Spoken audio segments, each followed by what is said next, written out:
नमस्कार दोस्तों, मैं एडवोकेट सुमित सोनी। आज हम बात करेंगे बैंक पेमेंट रिकवरी के बारे में। दोस्तों, बैंक से हम कई प्रकार के लोन लेते हैं, जिनमें सिक्योर्ड लोन, अनसिक्योर्ड लोन। तो क्या ये लोन लेने के बाद में बैंक रिकवरी करेगा? तो किस माध्यम से करेगा? आज हम इसी बारे में बात करेंगे कि बैंक रिकवरी के क्या प्रोसेस है।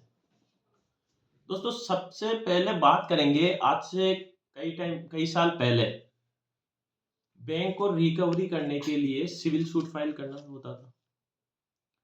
कंपनी एक्ट 1956 के सेक्शन 137 में बोला गया था कि अगर बैंक को कोई भी पेमेंट रिकवर करना है तो बैंक सिविल कोर्ट में जाके एक सिविल सूट फाइल करे।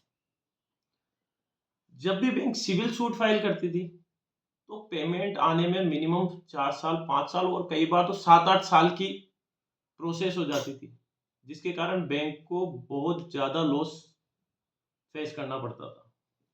इस समस्या को बैंकिंग सेक्टर ने गवर्नमेंट के सामने रखा कि साहब हमें रिकवरी करने में इतना साल लग जाता है, जिसके कारण हमें काफ़ी लॉस होता है। कुछ समय बाद में गवर्नमेंट ने एक रिकवरी ऑफ डेब्ट्स एक्ट 1993 लेके आए, जिसमें अलग से एक ट्रिब्यूनल बनाया गया, डीआरटी, डेब्ट रिकवरी ट्रिब्यूनल, और डीआरएटी, डेब्ट रिकवरी अपीलेट ट्रिब्यूनल।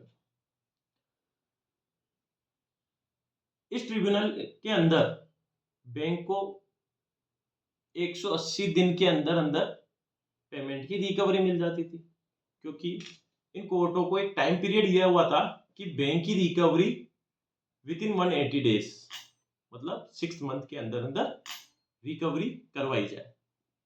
और जब इसका ये प्रचलन में आया तो धीरे धीरे रिकवरी भी हो रही थी, 6 महीने के अंदर हो रही थी, 2-3 साल तक ये बहुत अच्छा चला।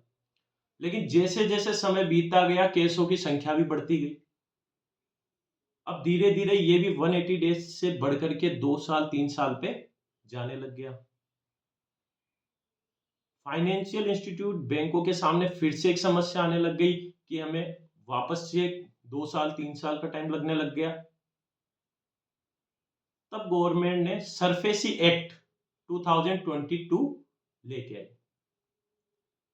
अब इस सरफेसी एक्ट के अंदर बैंक को कोर्ट में या ट्रिब्यूनल में आने की जरूरत नहीं है। अब बैंक डायरेक्ट नोटिस भेजती है, डिमांड नोटिस भेजती है, सिंबॉलिक नोटिस भेजती है, प्रॉपर्टी को कब्जे में लेती है, नीलाम करती है और अपना पैसा रिकवर कर लेती है। सरफेसी आने के बाद में बैंक को पेमेंट रिकवरी में बहुत ही ज्यादा सुविधा हो गई।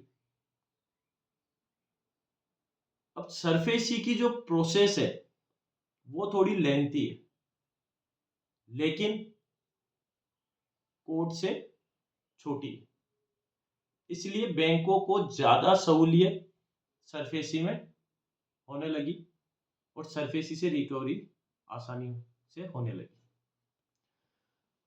अब सरफेसी की क्या प्रोसेस है, इसके लिए मैं एक अलग से वीडियो बनाऊंगा जहां आपको सरफेसी की पूरी जानकारी दी जाएगी।